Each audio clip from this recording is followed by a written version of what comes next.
الحمد لله نحمده ونستعينه ونستغفره ونؤمن به ونتوكل عليه ونعوذ بالله من شرور أنفسنا ومن سيئات أعمالنا من يهده الله فلا مضل له ومن يضلل فلا هادي له وأشهد أن لا إله إلا الله وحده لا شريك له وأشهد أن محمدا عبده ورسوله أما بعد فإن خير الحديث كتاب الله وخير الهدي هدي محمد صلى الله عليه وسلم وشر الأمور محدثاتها وكل محدثة بدعة وكل بدعة ضلالة وكل ضلالة في النار.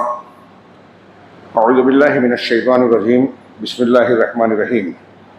ولقد جاءت رسلنا إبراهيم بالبشرى قالوا سلاما قال سلام فما لبث أن جاء بعجل حنيذ فلما رأى أيديهم لا تصل إليه نكرهم وأوجس منهم خيفة قالوا لا تخف إنا أرسلنا إلى قوم لوط. محترم حضرین، آج ہمارے یہاں اسلامی تقویم کے اعتبار سے 9ویں ذی الحجہ ہے. عرب دنیا میں یہ چاند کی رویت کے اعتبار سے ایک آگے پیچھے دن جو ہوتا ہے، اس اعتبار سے کل وہاں یوم عرفہ یا 9ویں ذی الحجہ تھی اور آج وہاں یوم النحر ہے. ہم اور آپ بخوبی جانتے ہیں کہ یہ ایام سال کے دنوں میں سب سے زیادہ فضیلت والے دن ہیں. والفجر وليال عشر، دنوں کے سب سے زیادہ اہمیت، فضیلت، اجر و ثواب والے اس دن کا روزہ آگے پیچھے کے ایک ایک سال کے گناہوں کی بخشش کا سبب اور جنت سے خلاصی کا سبب، عرفہ میں حاضر ہونے والے ان کی دعاؤں کی قبولیت کا اور بہت ساری فضیلتوں کا تذکرہ ہم سنتے رہتے ہیں. وہ حج کے ایام ہوں، بہت سارے اعمال ہوں، حج کے مقامات ہوں، یا حج میں دی جانے والی ہدی اور قربانی ہوں، یا پورے عالم اسلام میں، دنیا میں مستطیع حضرات کا قربانی کرنا اور غیر مستطیع کا کسی نہ کسی طرح اس شعار میں شریک ہونا، یا عید الاضحیٰ کا منانا، ان تمام چیزوں سے متعلق آپ نے اب تک یقیناً کئی ہفتوں سے یہ مسائل، احکامات، فضائل حضرت ابراہیم علیہ السلام کی سیرت سن رہے ہوں گے. آپ غور کیجئے کہ یہ سارے معاملات سیدنا ابراہیم علیہ السلام اور آپ کے خاندان کے ارد گرد گھومتے ہیں، اور اس میں بھی ملت ابراہیمی کے تذکرے میں مرکزی اور بنیادی طور پر توحید کا ذکر بار بار آتا ہے. یہ ایسے ہی نہیں ہے. اللہ رب العالمین نے ہمارے لیے اس نمونے کو، بلکہ ہمارے کیا، سید المرسلین، خاتم النبیین، جو نبیوں کے سردار ہیں، آپ نے ان سے کہا ثم اوحینا الیک ان اتبع ملت ابراہیم حنیفا. کوئی چھوٹی بات نہیں ہے کہ پھر ہم نے آپ کی طرف وحی کی کہ آپ ملت ابراہیمی کی پیروی کیجیے. ملت ابراہیمی کیا ہے؟ ملت توحید. ہم کو اور آپ کو کہا صبح شام کے اذکار میں اصبحنا علی فطرۃ الاسلام وعلی کلمۃ الاخلاص وعلی دین نبینا محمد صلی اللہ علیہ وسلم وعلی ملت ابینا ابراہیم حنیفا مسلما ما کان من المشرکین. یہ روزانہ صبح شام ہر مسلمان کو جو اذکار اور دعائیں بتائی گئی ہیں اس میں سے ایک یہ ہے، صبح میں اصبحنا کے ساتھ، شام میں امسینا کے ساتھ، کہ ہم فطرت اسلام، کلمت اخلاص، دین نبی، اپنے نبی کے دین اور اپنے باپ ابراہیم کی ملت پر صبح کر رہے ہیں، شام کر رہے ہیں. جب ہم یہ کہہ رہے ہیں صبح و شام تو ملت ابراہیمی کو سمجھنا چاہیے. اس پر لمبی چوڑی گفتگو اور بہت ساری تفصیلات آپ سنتے رہتے ہیں، بار بار گزرتی رہتی ہیں. میں نے ابھی سورہ ہود کی کچھ آیتیں پڑھی، وہ اور اس سے آگے کی چند آیات. آج کے خطبے کے مختصر سے وقت میں جو پہلے ہی سے تاخیر ہو چکی ہے، میں چاہوں گا کہ ملت ابراہیمی کے اس پہلو کو سامنے رکھیں. اس واقعے میں عام طور سے اس کا ذکر لوگ کم کرتے ہیں. جو میں نے آیتیں پڑھی اور اس آیت میں جس واقعے کا ذکر ہے، اس کا تذکرہ کم ہوتا ہے ان موقعوں پر. میں اس میں خاص طور سے اس تناظر میں پیش کر رہا ہوں کہ سیدنا ابراہیم علیہ السلام اور آپ کے خانوادے کی جو توحید کی پابندی ہے، اللہ کے احکامات کی پابندی ہے، وہ بھی سامنے رہے، اور اس کے جواب میں اللہ کی طرف سے جو رحمت و برکت ان کے لیے مختص کی گئی، نازل کی گئی، وہ ہم سامنے رکھیں. اللہ تبارک و تعالیٰ نے ان واقعات کو یا دیگر واقعات کو جو قرآن و حدیث میں بیان کیا ہے قصے کہانی کے طور پر ہماری طبیعت کے محظوظ ہونے کے لیے نہیں ہے، بلکہ یہ ہمارے درس و عبرت کے طور پر ہے. ہماری اپنی زندگی کے جو نشیب و فراز ہیں قیامت تک آنے والے ہیں ان کا حل ہے اس میں. جب ہم ان واقعات کو پڑھتے ہیں، سنتے ہیں، سناتے ہیں تو مسلمانوں کا ایک بڑا طبقہ ایسا سمجھتا ہے کہ ہم جو موجودہ زندگی جی رہے ہیں اس میں معاشی مسائل، سیاسی مسائل، معاملات، اونچ نیچ، دشمنوں کا خطرہ، خوف، مختلف قسم کے اندیشے، زندگی کے نشیب و فراز، ایسا سمجھتے ہیں ہم اور آپ یا بہت سارے مسلمان کہ ان واقعات اور دینی معاملات سے اور ان ہماری زندگی کے حقائق سے، زمینی چیزوں سے اس کا تعلق نہیں ہے. بہت گہرا ربط ہے. ہماری زندگی کے مسائل، آج جو بھی پریشانیاں ہیں ہمارے گھر سے لے کے بین الاقوامی سطح تک، ہمارے خلاف جو کچھ سازشیں ہو رہی ہیں، حملے ہو رہے ہیں، ہم اپنے طور سے آپس میں جو دست و گریباں ہیں، کہیں سیلاب ہے، کہیں طوفان ہے، کہیں زلزلہ ہے، کہیں ہمارے خلاف قانون ہے، ہماری مساجد، مدارس، اوقاف پر نگاہ بد اور مختلف قسم کے قوانین ہیں، کہیں بم برسائے جا رہے ہیں، ہمارے بچوں کے مستقبل سے کھیلا جا رہا ہے، تعلیم کے نصاب تعلیم کو بگاڑا جا رہا ہے، مختلف قسم کی سازشیں رچ کے ہماری نسل کو قرآن سے، حدیث سے، قرآن و حدیث کے جاننے والے علماء سے بدزن کر کے دور کیا جا رہا ہے.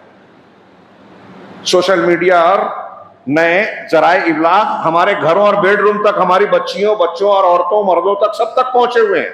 جیب میں ہے شیطان کا قرآن، اسے ہم زیادہ پڑھ رہے ہیں، سن رہے ہیں رحمان کے قرآن کے مقابلے میں.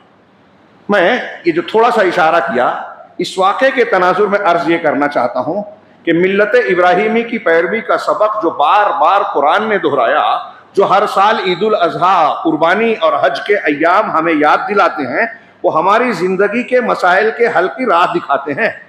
اگر ہم چاہتے ہیں کہ اپنا مسئلہ حل کریں تو یہ واقعات ہیں، لیکن ہم اسے مسجد کی چار دیواری، عید کی نماز تک محدود سمجھتے ہیں.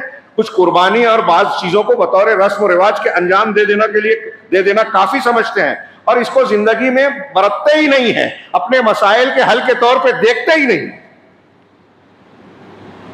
سیدنا ابراہیم علیہ السلام کا پورا زندگی کا معاملہ آپ سامنے رکھیے. کس طرح مشرک خاندان میں پلے بڑے، آنکھیں کھولی، باپ مشرک ہے. اس حساب سے آج کل ہم جیسے گھر کے مسلمان، گھر کے جو بھی مسلک ماں باپ کا ہوتا ہے، ہمارا مسلک بھی وہی رہتا ہے. تو حضرت ابراہیم کو وہی مسلک اختیار کرنا چاہیے، مذہب جو حضرت ابراہیم کے والد آزر نے کیا نہیں کیا. کیا سبق ہے ہمارے لیے؟ باپ دادا کا دین دلیل نہیں ہے، علم کی دلیل کی پیروی کرنی چاہیے. پھر جو کچھ ہوا سیدنا ابراہیم علیہ السلام کے ساتھ، آپ نے حق اختیار کیا مخالفت کی. دنیا میں آج ہمارے دنیا دشمن کیوں ہیں ہم سے؟ روزانہ اب تو غیر مسلم بھی کہتے ہیں کہ ہندوستان میں 2 قسم کے سنویدھان، قانون، آئین چل رہے ہیں. ایک خاص طبقے کے لوگ ہوتے ہیں تو کچھ بھی گناہ کر لیں ان کا کچھ نہیں ہوتا، اور دوسرے جو چھوٹے ہیں، خاص طور سے مسلمان ہیں، تو وہ تھوڑی سی پوسٹ بھی لکھ دیں تو ان کو پر گرفتاری جاتی، پاسپورٹ چھن جاتا ہے، جیل میں چلے جاتے ہیں، ضمانت نہیں ملتی، کیس میں اندر ہو گئے، 4 5 سال ہو گئے، کیس ٹیبل پہ نہیں آتا. یہ ہمارے ساتھ زیادتیاں ہو رہی ہیں. سیدنا ابراہیم علیہ السلام، آپ کیا سمجھتے ہیں کہ ہمارا معاملہ الگ ہے؟ بیسیکلی یہ تو ہم کہہ ہی رہے ہیں، سمجھ ہی رہے ہیں کہ بھائی سارے لوگ ہمارے مخالف کیوں ہیں، سازشیں کیوں مسلمانوں کے خلاف ہی ہیں، اسلام کی وجہ سے، دین حق کی وجہ سے. اب وہاں ڈائریکٹ تھا، یہاں انڈائریکٹ ہے. پوری دنیا یہ سمجھتی ہے. قانونی اعتبار سے اس کو نہ سمجھا پائے الگ بات ہے، کورٹ میں نہ سمجھا پائے الگ بات ہے. ہمارے لیے قربانی کرنا مشکل ہے. کیوں؟ بڑا جانور، یہ جانور، اب وہ جب رک گئے تو بکرے پہ بھی پابندی کی کوشش کی جا رہی ہے. کیوں ہمارا؟ اور پھر کچھ لوگ ایسے ہیں کہ ایسی تنگیوں پر خوش ہوتے ہیں. میں عرض یہ کرنا چاہتا ہوں کہ سیدنا ابراہیم علیہ السلام کی زندگی کے واقعے کو آپ اپنی زندگی سے جوڑ کے دیکھیے. انہوں نے توحید اختیار کی، مخالفت وہاں بھی ہوئی، یہاں بھی ہو رہی ہے. ان کی آگ اللہ نے بجھا دی، ہماری آگ نہیں بجھ رہی ہے. ان کے بچے کو پیاس لگی، ماں جو ہے صفا مروہ کے بیچ دوڑتی رہی، بچے کے پیر سے پانی کا چشمہ پھوٹ پڑا. ہمارے بچے بے روزگار ہیں، فاقہ کش ہیں، مسائل سے دو چار ہیں, پریشانی ہے, پیر رگڑے یا ہاتھ رگڑے, پانی نہیں مل رہا ہے. اس طرح غور کیجیے, کسی تناظر میں ان آیتوں پر غور کیجیے. میں براہ راست اس پر آتا ہوں ورنہ پورا وقت اسی میں چلا جائے گا. اللہ رب العالمین نے فرمایا, سورہ ہود کی آیتیں ہیں, وَلَقَدْ جَاءَتْ رُسُلُنَا إِبْرَاهِيمَ بِالْبُشْرَى, یقیناً ہمارے رسول, یہاں رسولوں سے مراد جمع کا صیغہ ہے رسول, رسولنا, ہمارے رسول یعنی فرشتے. ہمارے فرشتے, دوسری جگہ پہ کہ دو فرشتے تھے, ہمارے فرشتے ابراہیم کے پاس بشارت لے کر آئے. آگے واضح ہوگا کہ یہ اصل میں آئے تھے قوم لوط کو عذاب دینے. اللہ کے حکم سے ایک اولاد کے ہونے کی بشارت گزرتے گزرتے سیدنا ابراہیم علیہ السلام کو بھی دینے کا حکم ہوا. حضرت لوط علیہ السلام آپ کی بستی سے دور کچھ فاصلے پر سدوم کی طرف نبی بنا کر بھیجے گئے تھے. وہاں کے لوگ کفر شرک میں مبتلا تھے, اور ساتھ ہی ساتھ ایک انتہائی گندی قسم کی ہم جنسی مرد کا مرد سے جسمانی تعلق قائم کرنا, لذت حاصل کرنا, یہ برائی سب سے پہلے پوری انسانی تاریخ میں قوم لوط میں آئی. اور پھر ان کا عذاب یہ ہوا کہ جب انہوں نے فطرت پلٹی تو ان کی بستی کو پلٹ دیا گیا, پتھروں کی بارش ہوئی. آگے آ رہا ہے. لیکن وہاں جانے سے پہلے دونوں فرشتے سیدنا ابراہیم علیہ السلام کے گھر آئے. کس بشارت کے ساتھ؟ قالوا سلاما, انہوں نے کہا سلاما. یہاں عربی قاعدے سے جو منصوب ہے, مطلب یہاں جملہ فعلیہ ہے کہ ہم آپ کو سلام کرتے ہیں. حضرت ابراہیم نے اس کا جواب دیا قال سلام, تم پر بھی سلامتی ہو. اس سے پتہ چلا کہ سلام کا کرنا ملاقات کے آغاز کے لیے اسلامی شریعت کا, ملت ابراہیمی کا حصہ ہے. ایک قدیم دور سے چلا آ رہا ہے. فرشتوں کا عمل دیکھیے, اور اگر کوئی آپ سے سلام کرتا ہے تو آپ اس سے زیادہ اچھے انداز میں جواب دیں. سلامہ کا جو لفظ ہے وہ عربی قاعدے کے اعتبار سے یہ جملہ فعلیہ تھا, فعل, اور حضرت ابراہیم نے جو جواب دیا وہ جملہ اسمیہ ہے. جملہ اسمیہ میں استمرار ہے, مضبوطی ہے, ثبوت ہے. یعنی فرشتوں کے سلام سے بہتر جواب سیدنا ابراہیم علیہ السلام نے دیا. تو سلام مشروع ہے. ملاقات میں بات چیت سے پہلے ایک مسلمان کو اپنے مسلمان بھائی سے سلام کرنا چاہیے. اس کی اپنی تفصیلات اور احکامات ہیں. تو حضرت ابراہیم علیہ السلام نے بھی سلام کہا. فما لبث ان جاء بعجل حنیف, تو فما لبث ٹھہرے نہیں, مطلب زیادہ دیر نہیں ہوئی, فوری طور سے حضرت ابراہیم علیہ السلام ایک عجل حنیز, بھنا ہوا بچڑا لے آئے. سورہ زاریات میں بھی یہ قصہ ہے اور بعض جگہوں اشارہ ہے. فراغ الی اہلہ, سورہ زاریات میں اللہ نے فرمایا هل اتاک حدیث ضیف ابراہیم المکرمین اذ دخلوا علیہ فقالوا سلاما قال سلام قوم منکرون. وہاں سلام کہا کہ یہ آپ اجنبی لوگ ہو جنہیں میں پہچانتا نہیں ہوں. اس کے باوجود فراغ الی اہلہ, چپکے سے اپنے گھر والوں کی طرف گئے تیزی سے.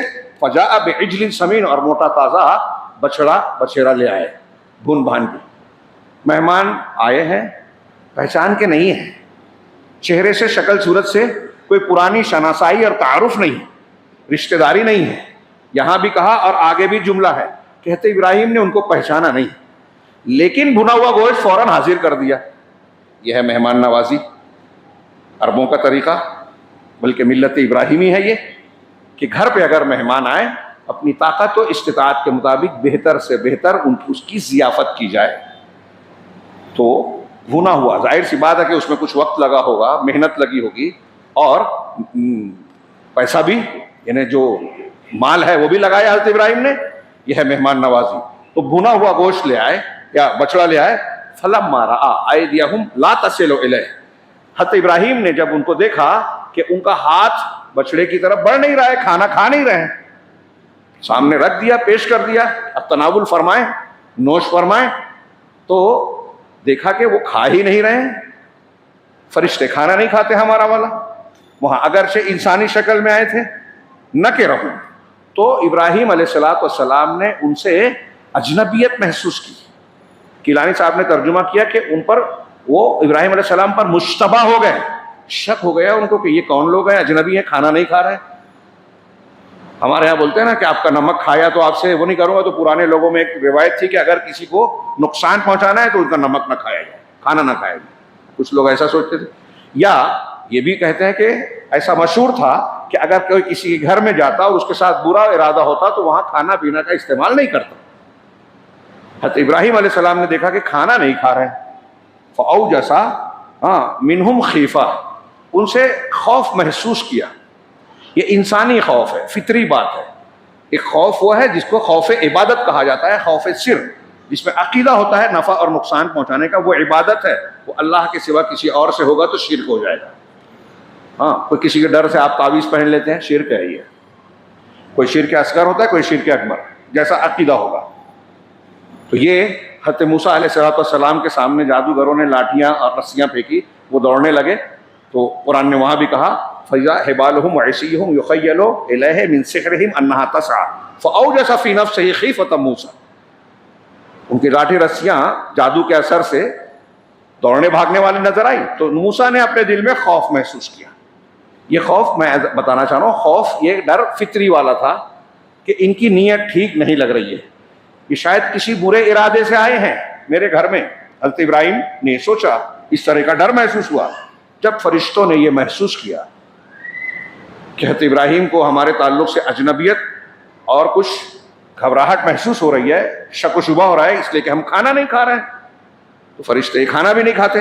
قالوا لا تخف، تو انہوں نے کہا کہ ڈرو نہیں، آپ ڈریے مت، انا ارسلنا الی قوم لوط، ہم آپ کے پاس نہیں آئے۔ کیلانی صاحب نے ایک بات لکھی جو بہت مضبوط تو نہیں لگتی لیکن تھوڑی سی سمجھا کہ بھائی فرشتے وہاں عذاب دینے آئے تھے، اور عذاب دینے سے پہلے، اب فرشتوں کا کیا معاملہ ہے ہم تو نہیں جانتے، لیکن انہوں نے اس طرح اندازہ لگایا کہ عذاب دینے سے پہلے ان کے چہرے پر کچھ ایسا بھاؤ، ایسا جذبہ رہا ہوگا غصے کا، عذاب دینے والا، تو سیدنا ابراہیم علیہ السلام کو ان کے چہرے مہرے سے بھی ایسا محسوس ہوا ہوگا، واللہ اعلم۔ وہ اتنی مضبوط بات مجھے نہیں لگتی۔ اللہ نے خود اشارہ کیا کہ جب کھایا نہیں تو حضرت ابراہیم کو ان کے تعلق سے تشویش ہوئی، چنانچہ انہوں نے جب محسوس کیا تو کہا ڈرو نہیں، انا ارسلنا الی قوم لوط، ہم قوم لوط کی طرف بھیجے گئے ہیں۔ اور حضرت لوط علیہ السلام بھی جیسا کہ میں نے ذکر کیا سیدنا ابراہیم علیہ السلام کے سگے بھتیجے تھے۔ کہا وامرأتہ قائمۃ، جب حضرت ابراہیم اور فرشتوں میں یہ بات ہو رہی تھی تو ان کی بیوی وہاں کھڑی تھی، قریب میں دروازے کی اوٹ میں وہاں موجود تھی، ان کی بیوی کھڑی تھی، یہ حضرت سارہ تھی، حضرت ابراہیم علیہ السلام کی ایک بیوی جس سے حضرت اسماعیل ہوئے، جن کو صفا مروہ مکہ کی وادی میں چھوڑتے، وہ حضرت ہاجرہ علیہ السلام تھی، یہ حضرت سارہ تھی۔ وہ اسماعیل علیہ السلام کی ولادت ہو چکی تھی، وہ صاحب اولاد تھی۔ یہ سارہ رضی اللہ علیہ السلام، ان کی اولاد نہیں تھی اب تک، یہ جو فرشتے آئے تھے، تو ان کی بیوی کھڑی تھی، فضحکت، تو وہ ہنس پڑی، ہاں، فبشرناہا باسحاق، تو ہم نے ان کو اسحاق کی بشارت دی۔ اب یہاں جو سیاق کلام ہے، پہلے آیت میں کہا کہ ہم قوم لوط کی طرف بھیجے گئے ہیں، اب ان کی بیوی وہاں کھڑی ہوئی تھی اور وہ ہنس پڑی، تو یہاں جو سیاق ہے اس سے ظاہر ہوتا ہے کہ جب فرشتوں نے قوم لوط پر عذاب دیے جانے کی خبر حضرت ابراہیم کو بتائی، اپنا مقصد بتایا آنے کا، تو اس پر وہ ہنس پڑی۔ اس سے لوگوں نے استنباط کیا، اہل علم نے، بہت سے مفسرین نے یہ کہا کہ اس سے یہ پتہ چلتا ہے کہ حضرت سارہ علیہ السلام ایک عورت ہیں، خاتون ہیں، اور یہ بھی معلوم پڑتا ہے کہ حضرت ابراہیم علیہ السلام کے گھر میں رہتی تھی، نبی کی بیوی ہے، تو نبی کی پرورش تھی، تعلیم تھی، نبی کے گھرانے کا ادب و احترام تھا، تو ان کی بات چیت، ان کا انداز بھی جو آگے نقل کیا گیا، اور ان کا یہ ہنسنا، خوش ہونا، یہ بتاتا ہے کہ ایک مومنہ عورت کو کیسا ہونا چاہیے۔ اس سیاق و سباق میں یہ ظاہر ہوتا ہے کہ قوم لوط کی تباہی کی خبر، اور حضرت لوط علیہ السلام اور ان کے خاندان سوائے ان کی بیوی کے جو آگے دوسری جگہوں پر موجود ہے، ان کی بیوی کے علاوہ ان کو بچا لینے کی خبر، یہ حضرت سارہ کے لیے خوشی کی بات تھی۔ وہ ہنس پڑی، انہیں خوشی ہوئی کہ اب لوط علیہ السلام جو حضرت ابراہیم کے بھتیجے تھے، مطلب یہ کہ ان کو حضرت سارہ علیہ السلام کو عورت ہونے کے باوجود قریب کی ایک بستی میں مسلمانوں اور کافروں، نبی اور ان کے مقابل کی امت کے لوگوں کے حالات کی خبر ہے، اور وہ حضرت لوط علیہ السلام سے اور ان پر ایمان لانے والوں سے ہمدردی رکھتی ہیں، ان کو چاہتی ہیں کہ وہ بچ جائیں، اور جو کافر، مشرک اور گندے لوگ ہیں، برے لوگ ہیں، حضرت سارہ گھر کی خاتون ہوتے ہوئے بھی ان سے نفرت کر رہی ہیں۔ اور جب اللہ کا یہ فیصلہ سنا کہ ان بروں پر جو سدھرنے کا نام نہیں لے رہے ہیں بڑی کوششوں کے باوجود، ان پر اللہ کا عذاب آنے والا ہے، اور حضرت لوط علیہ السلام اب اس قوم سے نجات پانے والے ہیں، اس پر وہ خوش ہوتی ہیں۔ اس سے پتہ چلتا ہے کہ ایک مسلمان عورت کو بھی کسی حد تک اپنے دائرے میں رہتے ہوئے مسلمانوں کے حالات سے واقف ہونا چاہیے، شرک اور اہل شرک سے نفرت ہونی چاہیے، اہل ایمان سے محبت ہونی چاہیے، اپنے شوہر اور اپنے گھر میں وفادار ہونا چاہیے۔ حضرت ابراہیم علیہ السلام کے تعلق سے ان کا رویہ دیکھیے، یہ ایک وہاں کا سیاق ہے، لیکن سورہ زاریات میں جو میں نے ابھی اشارہ کیا تھا اس میں ہے فقربہ الیہم، فقال اللہ، جب حضرت ابراہیم علیہ السلام کے مہمان ہے بھونا گوشت لائے، ان کے قریب کیا تو کہا کھاتے کیوں نہیں؟ ان کے تعلق سے فأوجس منہم خیفہ قالوا لا تخف وبشروہ بغلام علیم، ڈرو نہیں کہنے کے بعد پہلے انہوں نے ایک علم والے، ایسا بچہ، ایسا بیٹا جو علم والا ہوگا، اس کی بشارت دی۔ اس کے بعد اللہ نے کہا فأقبلت امرأته في سرة فسكت وجهها وقالت عجوز عقیم۔ تو یہ سن کر حضرت ابراہیم کی بیوی جو ہے وہ حیرت سے، فی سرۃ، حیرانی میں ڈوب کر اپنی پیشانی کو مارا، فسکت وجہها، اپنی پیشانی کو مارا، وقالت، اور کہا عجوز عقیم، کہ بوڑھی ہو گئی اور بانجھ ہو گئی، اب بچہ ہوگا۔ تو یہاں کے سیاق میں یہ معلوم ہوتا ہے کہ بچے کی پیدائش کی بشارت پہلے دی، اس کے بعد حضرت سارہ خوش ہو رہی ہیں۔ یہاں اس اعتبار سے خوشی کی بات، یہ خوشخبری لگتی ہے کہ اولاد ہونے والی ہے، وہ بھی بڑھاپے میں۔ تو یہاں تقدیم و تاخیر ہوئی۔ دونوں سیاق و سباق میں کوئی تعارض ہم نہیں سمجھتے، دونوں باتیں ہو سکتی ہیں، انہیں دونوں معنی اور مفہوم ہو سکتا ہے۔ چنانچہ یہاں قابل غور بات یہ ہے کہ وہ کہتی ہیں کہ فرشتے جو ہیں وہ کہتے ہیں کہ فبشرناہا باسحاق، پس ہم نے بشارت، اللہ کہہ رہا ہے یہ ہم نے بشارت دی، یہاں ہم سے مراد فرشتوں کے ذریعے سے ہم نے اس عورت کو بشارت دی، فبشرناہا، سارہ کو بشارت دی، ہا کی ضمیر مؤنث کی ضمیر ہے، یعنی حضرت سارہ علیہ السلام کو بشارت دی، حضرت ابراہیم کو نہیں دی، سامنے وہ بھی موجود ہیں، لیکن بشارت کا خطاب کس سے ہے؟ حضرت سارہ سے۔ اس کی لوگوں نے توجیہ کی کہ حضرت ابراہیم تو حضرت اسماعیل علیہ السلام کے ذریعے سے صاحب اولاد ہو چکے تھے، حضرت سارہ کو ابھی اولاد نہیں ہوئی تھی، اس لیے اس بشارت کا اصلی مخاطب اور اصلی فائدہ یا خوشی حضرت سارہ کو ہونے والی تھی، اس کا یہ مطلب نہیں کہ حضرت ابراہیم کو نہیں ہونی تھی۔ تو بہرحال خطاب حضرت سارہ سے کیا، فبشرناها باسحاق ومن وراء اسحاق یعقوب، تو ڈبل خوشخبری کہ ہم نے آپ کو اسحاق کی بشارت دی، اور اسحاق کے بعد، اسحاق کے پیچھے یعقوب علیہ السلام۔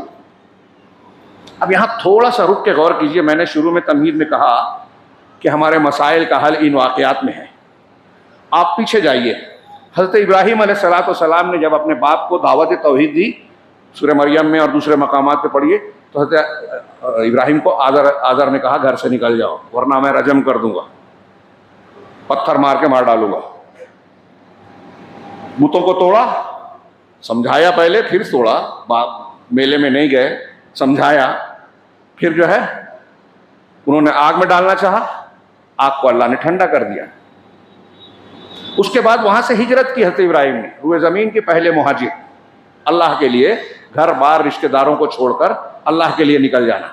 راستے میں جو کچھ ہوا اس کی تفصیل کا موقع نہیں، میں کہنا یہ چاہ رہا ہوں، باپ کو چھوڑا، خاندان چھوڑا، قوم کو چھوڑا، پھر اس کے بعد جب گئے اور دعا مانگی، رب ہب لی من الصالحین، پروردگار مجھے نیک بیٹا دے، بیٹا نہیں مانگا، نیک بیٹا مانگا، اور اللہ سے مانگا توحید۔ دیکھیے آج ہمارے ہاں لوگ بزرگوں سے، قبر والے سے مانگ رہے ہیں، فلاں پیر صاحب تو ایسے ہیں، وہ ہوا میں اڑتے ہیں، وہ پانی پہ چلتے ہیں، پہاڑ کھیلتے ہیں، کرامت کھیلتے ہیں۔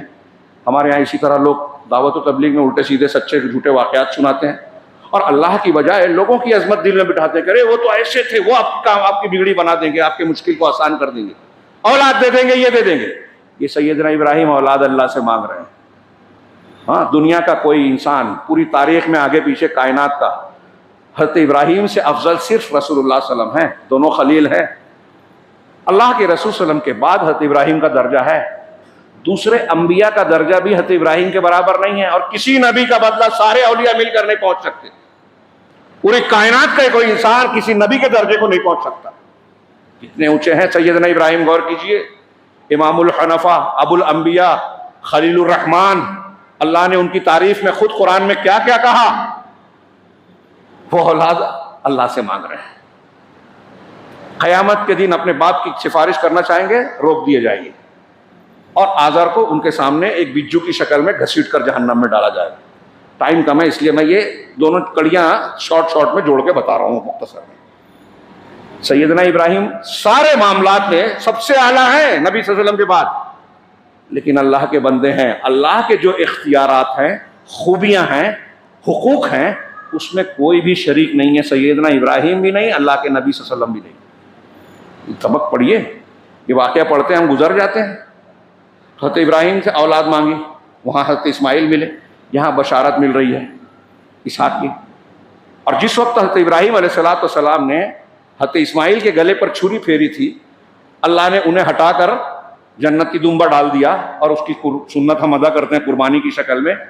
اللہ کے نبی صلی اللہ علیہ وسلم کی بھی سنت ہے اور ہم کو حکم دیا. تو اسی وقت ایک بیٹے کو بھی قربان کرنا جب اللہ نے چاہا، اسی وقت آپ سورہ صافات میں پڑھیے جہاں یہ واقعہ نقل کیا ہے، وہاں یہ ذکر کیا کہ ہم نے ان کو اسماعیل کے بعد اسحاق کی اور ان کے بعد یعقوب کی بشارت دی. میں اس کو اب کڑیوں کو جوڑیے کہ حضرت ابراہیم نے اللہ کی توحید کو اختیار کیا. توحید کے لیے گھر چھوڑا، باپ چھوڑا، وطن چھوڑا. توحید کے لیے بیوی اور بچے کو مکہ کی بے آب و گیا وادی میں چھوڑ دیا. توحید کے لیے بیٹے کی گردن پر چھری چلا دی. چلی رہی الگ بات.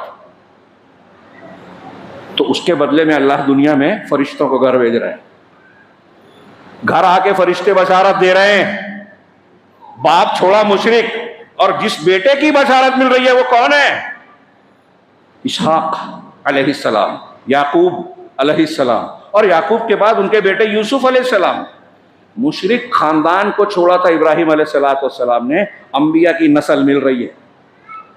بیٹا بھی نبی، پوتا بھی نبی، پر پوتا بھی نبی. ہاں، اسی لیے حضرت اللہ کے رسول صلی اللہ علیہ وسلم سے کسی نے پوچھا کہ سب سے زیادہ فضیلت والے کون ہیں؟ ہاں، تو کہا یوسف علیہ السلام. نبی کے بیٹے، نبی کے پوتے، نبی کے پر پوتے. خاندانی اعتبار سے یہ آپ کا تواضع تھا.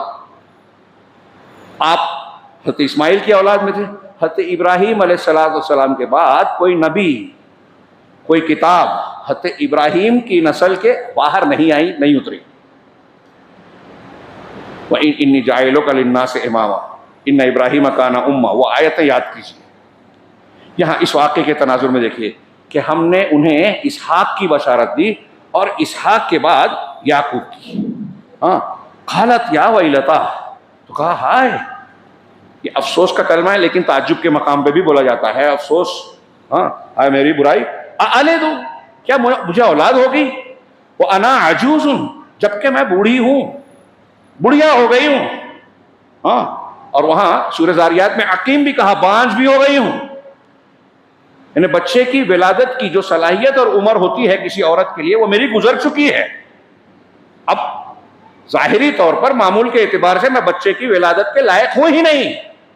تو فرشتوں کی بات سن کر وہ تعجب سے کہتی ہیں اَأَلِدُ، کیا مجھے اولاد ہوگی؟ وَأَنَا عَجُوزٌ، جبکہ میں بوڑھی ہوں. وَهَذَا بَعْلِي شَيْخًا، یہ انداز بھی دیکھیے، اس میں ادب و احترام ہے کہ یہ میرے شوہر ہیں. اس کے بھی یہ بھی شیخوخت کے درجے میں ہیں. ترجمہ ہمارے یہاں بڈھا اور بوڑھائی کیا جاتا ہے، لیکن حرم یا کمزور ضعیف کے مقابلے میں انہوں نے شیخن کا لفظ استعمال کیا. اس کو کہتے ہیں کہ حضرت سارہ علیہ السلام کا اپنے شوہر کے متعلق ادب و احترام اور زبان کا اچھا استعمال ہے کہ یہ میرے شوہر بھی جو ہیں یہ بوڑھے ہو گئے ہیں. اب غور کیجئے کہ میں بوڑھی ہوں، عقیم ہوں، اور میرے یہ شوہر ہیں یہ بھی بڑھاپے کو پہنچ چکے ہیں، شیخوخت کو پہنچ چکے ہیں. یہ چیزیں تو عام طور سے دنیا میں جو معمول ہم دیکھتے ہیں، اس کے بعد اولاد نہیں ہوتی. بڑھاپے میں، بانجھ میں عورت سینے یاس یا ایاس کو پہنچ جاتی ہے تو اس کے بعد اس کو اولاد نہیں ہوتی. تو مجھے اولاد ہوگی. یہاں حضرت سارہ علیہ السلام کا یہ تعجب، یہ خوشی مسرت کے ساتھ تھا. اس تناظر میں نہیں تھا کہ انہیں یقین نہیں تھا کہ مجھے اولاد کیسے ہوگی. جیسے آج کل ہمارے یہاں کچھ عقل والے ہوتے ہیں تو ان کو معجزات سمجھ میں نہیں آتے. آگ کیسے ٹھنڈی اور سلامتی والی بن گئی، نہیں سمجھ میں آتا. چاند کے 2 ٹکڑے کیسے ہوئے، نہیں سمجھ میں آتا. اللہ کے رسول اللہ ایک رات میں معراج کیسے آئے، عقل میں نہیں آتی. حضرت موسیٰ علیہ السلام کا کپڑا پتھر لے گئے کیسے چلنے لگا. بخاری مسلم کی حدیث صحیح حدیث ہے, سب مانتے ہیں, لیکن کچھ لوگوں کی سمجھ میں نہیں آتی. حالانکہ جن کو سمجھ میں نہیں آتا ان کی سمجھ ہماری سمجھ میں نہیں آتی, کیونکہ روزانہ وہ ایسی کئی چیزیں دیکھتے ہیں جو سمجھنا نہیں چاہیے. انسان آج جو موبائل پہ بات کر رہا ہے, لیپ ٹاپ سے کام کر رہا ہے اور بہت ساری ترقیات کیا, یہ ناقص انسان کر رہا ہے, یہ سمجھ میں آ رہا ہے. اللہ کی قدرت سمجھ میں نہیں آتی. وہی فرشتوں نے جواب دیا جب انہوں نے تعجب کیا کہ کیا میں الد وانا عجوز وہذا بالی شیخا, تو فرشتوں نے کہا کہ پھر اس نے کہا قالت ان ھذا لشیء عجیب, یہ تو بڑی عجیب چیز ہے. قالوا اتعجبین من امر اللہ, تو فرشتوں نے کہا کہ کیا تم اللہ کے حکم سے تعجب کرتی ہو, اللہ کے حکم سے تعجب کر رہی ہو کیا؟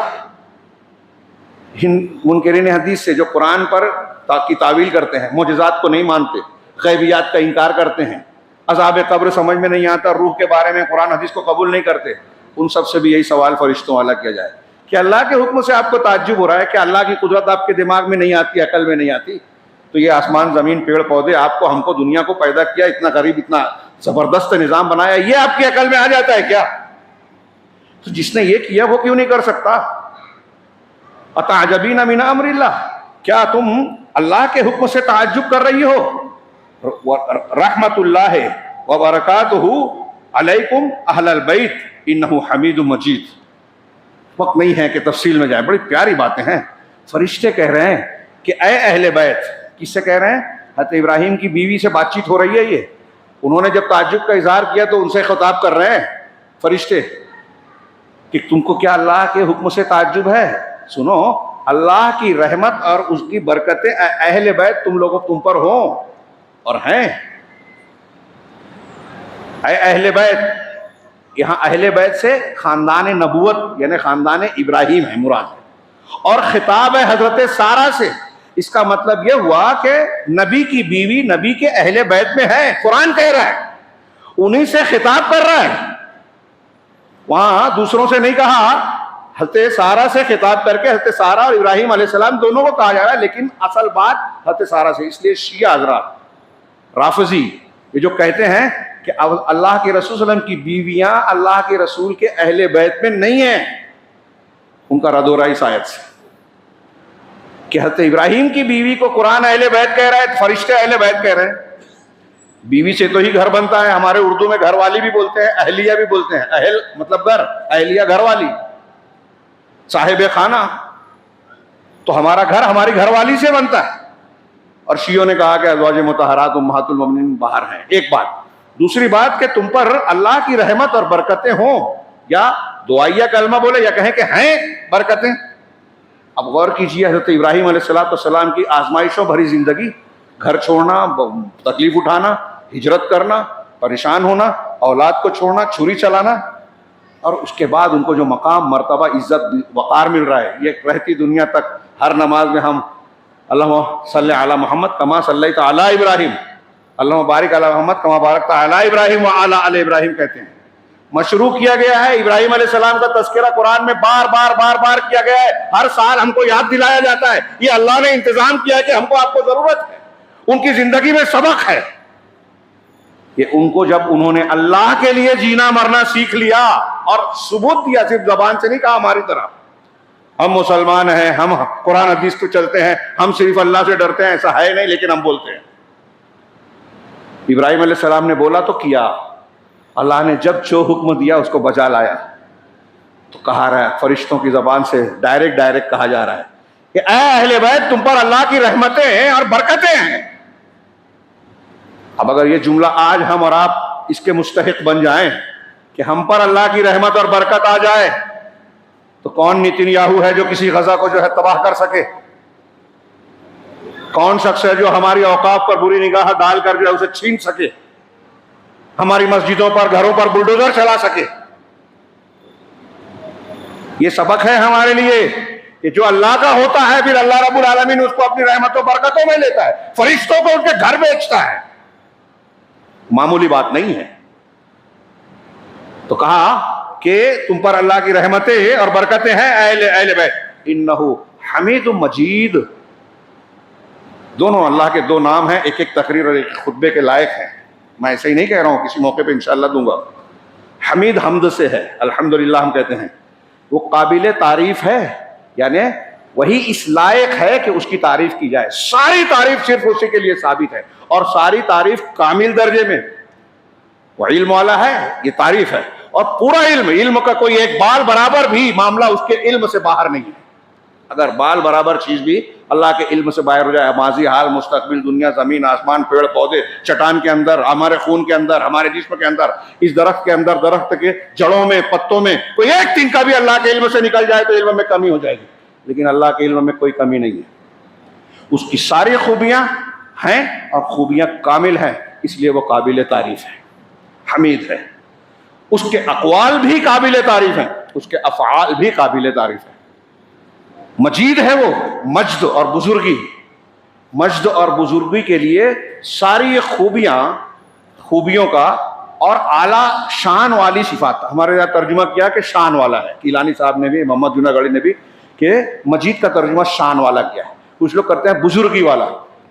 یہ ایک لفظ میں معنی آتا نہیں ہے اللہ کے ناموں کا.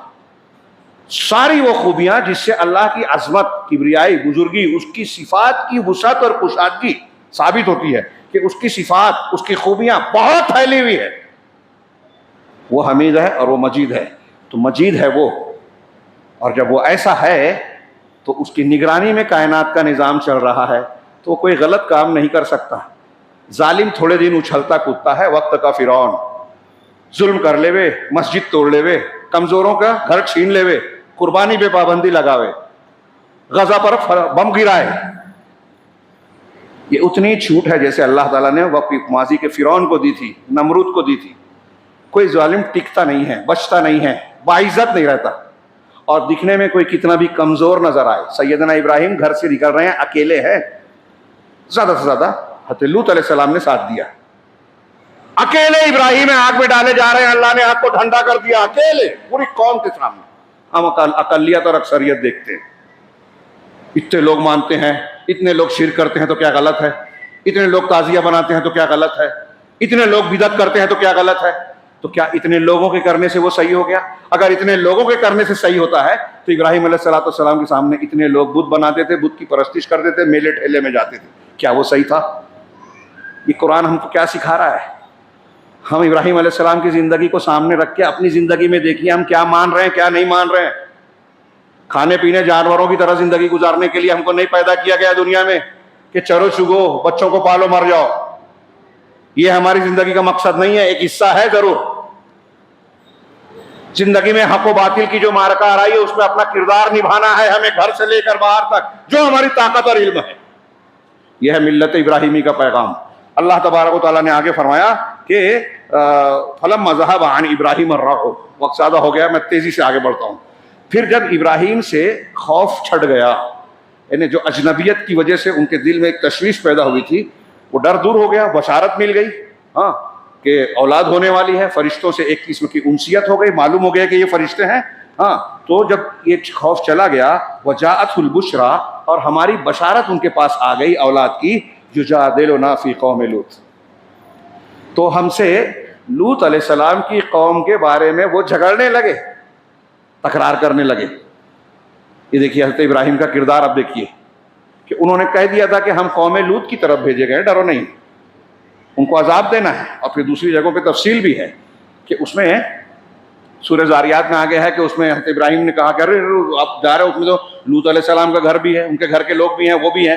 کہا ہمیں پتہ ہے کون ہے وہ، ہاں ہم کو حکم ہے کہ پوری قوم کو عذاب دیں، سوائے لوط کے گھر والوں کے، سوائے ان کی بیوی کے.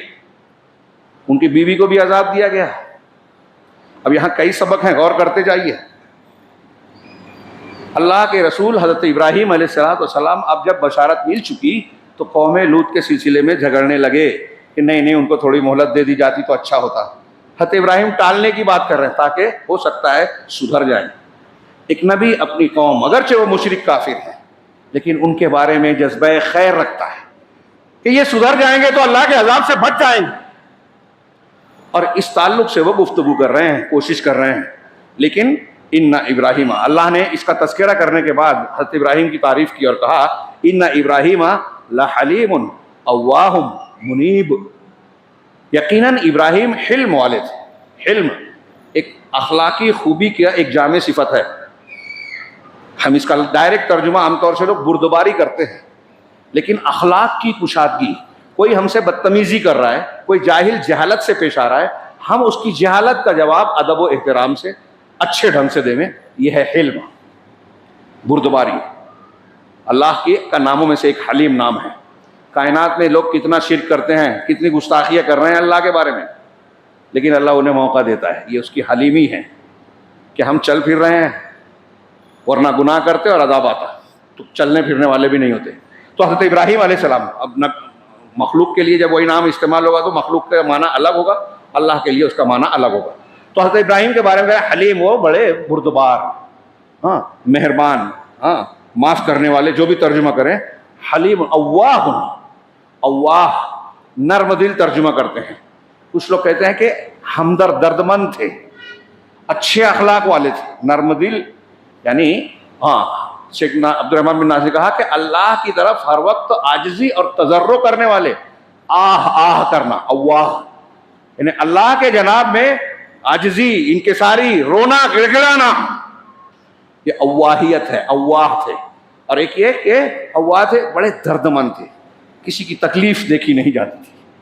تو جب انہوں نے سنا قوم لوط عذاب ہونے والا ہے، تو کہا کہ ان کو تھوڑا موقع دے دیا جائے، مہلت دے دیا. ان اواہن حلیم منیب، اور مسلسل اللہ کی طرف انابت کرنے والے، رجوع کرنے والے. رجوع کے معنی میں کئی لفظ، توبہ بھی ہے، یہ بھی ہے. تو انابت کا معنی کیا ہوتا ہے؟ اللہ کی معرفت اور محبت کے ساتھ اس کی طرف رجوع کرنا. معرفت اور محبت کے ساتھ جب رجوع کرے گا، کچھ لوگ توبہ کرتے ہیں، ہم لوگ کرتے ہیں اس کو خالی کھلی کرتے ہیں رمضان میں خاص موقع پہ، پھر وہی کام. اس میں اللہ کی معرفت نہیں ہے، محبت نہیں ہے. اللہ کی محبت اور معرفت ہوگی تو اپنی توبہ پر قائم رہیں گے. حضرت ابراہیم کی طرح ہمارا معاملہ ہوگا صرف مسجد میں مسلمان ہے، خاص دنوں میں مسلمان ہے، نہیں، بازار میں بھی، گاڑی پر بھی، پھیری کرتے ہوئے بھی، معاملہ کرتے، لین دین کرتے ہوئے بھی جھوٹ نہیں بولیں گے، دھوکہ نہیں دیں گے، شریعت کی مخالفت نہیں کریں گے. یہ ہے انابت، کہ اللہ کی طرف مسلسل محبت کے ساتھ رجوع کرنے والے. آگے آخری بات جو اس میں کہی، اواہ علیم یا ابراہیم اعرض عن ھذا. اب یہاں بھی غور کیجیے، وقت نہیں ہے، بہت شارٹ میں، کہ اللہ تعالیٰ نے ابراہیم نے جب جھگڑنا شروع کیا فرشتوں سے، ارے ان کو موقع دے دیجیے، اس میں تو لوط علیہ السلام بھی رہتے ہیں نا، تو تھوڑا ٹائم دے دو. کہا، اللہ کی طرف سے کہا گیا یا ابراہیم اعرض عن ھذا، ابراہیم علیہ السلام یہ بات چھوڑ دیجیے، اس سے اعراض کیجیے، یہ آپ بات مت کیجیے. ہاں کہ اعرض عن ھذا انہ قد جاء امر ربک، یقیناً تمہارے پروردگار کا حکم آ چکا ہے. ہاں وہ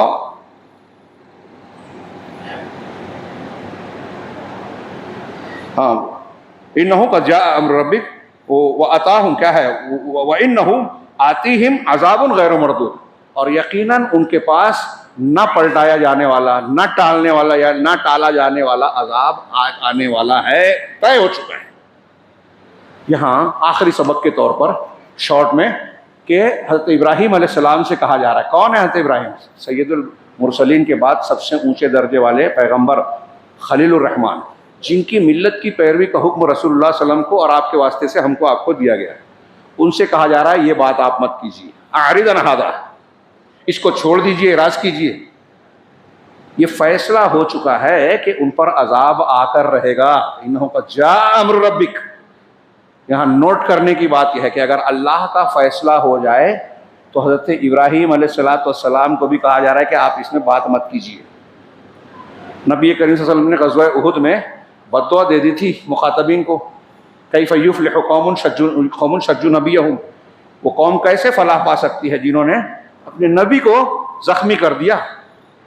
قرآن کی آیت آ گئی سورہ آل عمران کی، لیس لک من الامر شیء، اے رسول آپ کا معاملے میں کوئی اختیار نہیں ہے. دہل جانے والے رونگٹے کھڑے کر دینے والی آیت ہے، قرآن کی آیت ہے، یہ میری آپ کی کسی کی بات نہیں ہے، رب العالمین کا فرمان ہے. یہ مشرکین جو قبروں پہ جا کے جھکتے ہیں، جو بزرگوں، اولیاء اور صالحین میں اللہ رب العالمین کی صفات، کمالات، خوبیاں مانتے ہیں، وہ پڑھے تو ان کے توحید ان کی سمجھ میں آئے، عقل کھلے، آنکھ کھلے. قرآن مانتے ہیں لیکن ماننے کو تیار نہیں ہے، کہتے ہیں ہم مانتے ہیں، مانتے نہیں ہیں. اللہ کہہ رہا ہے نبی آپ کا حق نہیں ہے، یہ اللہ کا اختیار ہے کہ چاہے تو ان کو عذاب دے، چاہے تو ان کو معاف کرے، ان کو توبہ قبول کرے توبہ کی توفیق دے کر، یا ان کو عذاب دے وہ ظالم ہے۔ سید المرسلین، خاتم النبیین، شفیع المذنبین یوم القیامہ، رحمت للعالمین، سارے مقامات کے بعد یہ طے ہے کہ اللہ کے نبی صلی اللہ علیہ وسلم کو اللہ کے اختیارات میں، صفات میں حصے داری نہیں ہے۔ آپ عبد ہے، معبود نہیں ہے۔ دنیا اور آخرت کی ساری خوبیاں جو قرآن حدیث میں ہم مانتے ہیں، لیکن وہ اللہ نہیں ہے۔ حضرت ابراہیم علیہ السلام اللہ نہیں ہے۔ حضرت ابراہیم علیہ السلام اپنے باپ کو جہنم سے نہیں بچا پائیں گے خلیل الرحمان ہونے کے باوجود۔ کیوں؟ اس لیے کہ باپ شرک پر مرا، اور جو شرک پر مرا وہ کبھی جہنم سے نہیں نکلے گا۔ آپ یہاں جتنے ہم لوگ بیٹھے ہیں دہل جانا چاہیے کہ ہمیں اس دنیا میں سب سے زیادہ جو فکر کرنا چاہیے کہ کس چیز کو ہم سمجھے اور بچے، وہ شرک ہے، کیونکہ شرک پر مر گیا تو نبی کا باپ بھی جہنم سے نہیں نکلے گا، ہم اور آپ کس کھیت کی مولی ہیں، بیٹا بھی نہیں۔ اور یہاں ابراہیم علیہ السلام سے کہا جا رہا ہے آپ اس معاملے کو چھوڑ دیجیے۔ اس سے توحید کا کتنا بڑا ثبوت مل رہا ہے کہ اللہ کا فیصلہ اگر آپ کے بارے میں ہو گیا کہ عذاب دینا ہے تو ابراہیم علیہ السلام، محمد رسول اللہ صلی اللہ علیہ وسلم بھی نہیں بدل سکتے۔ اللہ کا فیصلہ اگر ہو گیا کہ ہم کو مرنا ہے تو کوئی شیخ عبد القادر جیلانی ہو، کوئی فلاں بابا ہو، کوئی فلاں پیر ہو، ہماری موت کو ایک لمحہ ٹال نہیں سکتے۔ مرنے کے بعد زندہ کرنے والے جھوٹے واقعات جو سنائے جاتے ہیں وہ الگ ہے۔ اللہ کا فیصلہ ہو گیا تو کوئی بدل نہیں سکتا، یہ دماغ میں رکھیں۔ ملت ابراہیمی کے بنیادی اسباق میں سے ہے یہ چند امور، یہ اس واقعے کے تناظر میں سامنے رکھیے۔ اور میں بطور خاص کہنا چاہ رہا ہوں کہ اصل ہمارے لیے دنیا کے فائدے کی چیز، آخرت کے فائدے کی چیز ملت ابراہیمی، ملت توحید، نبی کریم صلی اللہ علیہ وسلم کی توحیدی پوری تعلیمات اور دین کا حصہ ہے۔ اگر ہم چاہتے ہیں کہ ہمارا غزہ کا مسئلہ حل ہو، ہماری اوقاف محفوظ ہوں، ہمارے گھر پر بلڈوزر نہ چلیں، ہمارے بے قصور بچے ذلیل خوار کر کے بے ضمانت جیلوں میں سڑائے نہ جائیں، اگر ہم چاہتے ہیں کہ ہمارے گھر میں رحمتیں ہوں، اللہ کی برکتیں ہوں، تو ہمیں توحید اور توحید کی پوری تعلیم یعنی تقاضے اختیار کرنا چاہیے ملت ابراہیمی۔ مرد ہو یا خواتین یہ دماغ میں رکھیں۔ ہاں، اور اولاد بڑھاپے میں بھی اللہ خوش ہوگا تو بڑھاپے میں بھی ایک عورت کو یہ طاقت دے سکتا ہے، ایک مرد کو یہ قوت دے سکتا ہے کہ اولاد پیدا کر لے۔ ہمارا کون سا مسئلہ ایسا ہے تو اللہ کن کہے اور نہ ہو سکتا ہو، حل نہ ہو سکتا ہو؟ ہمارا معاشی مسئلہ، سیاسی معاملہ، سماجی معاملہ، تعلیمی معاملہ، گھر کا معاملہ، عزت و وقار کا معاملہ، جو بھی معاملہ ہو سب اللہ کے کن کہنے کا منتظر ہے۔ اللہ نے کن کہا ہمارا مسئلہ حل ہوگا، لیکن اللہ کن کب کہے گا؟ جب ہم اس کے لائق بنیں۔ اور اس کے لائق بننے کے لیے یہ واقعہ بھی ہمیں رہنمائی کر رہا ہے کہ آپ اگر اللہ والے، توحید والے بن جاؤ گے تو ایسے اہل بیت پر اللہ کی رحمتیں اور برکتیں ہوتی ہیں جو ملت ابراہیمی اور اس کے مطابق کام کرتے ہیں، تو دنیا کے مسائل بھی حل ہوتے ہیں، آخرت میں بھی کامیابی ملتی ہے۔ اللہ رب العالمین سے دعا ہے کہ وہ ہمیں ملت ابراہیمی کا مخلص اور سچا پیروکار بنائے، اور اس کی برکت سے دنیا میں بھی ہمیں عزت و سعادت سے جو ہے بہرہور فرمائے، اور آخرت میں بھی ہمیں سرخرو اور کامیاب بنائے۔ وآخر دعوانا ان الحمدللہ رب العالمین۔ بارک اللہ لنا ولکم فی القرآن المجید ونفعنا وإیاکم بالآیات والذکر الحکیم، انہ تعالی جواد کریم ملک بر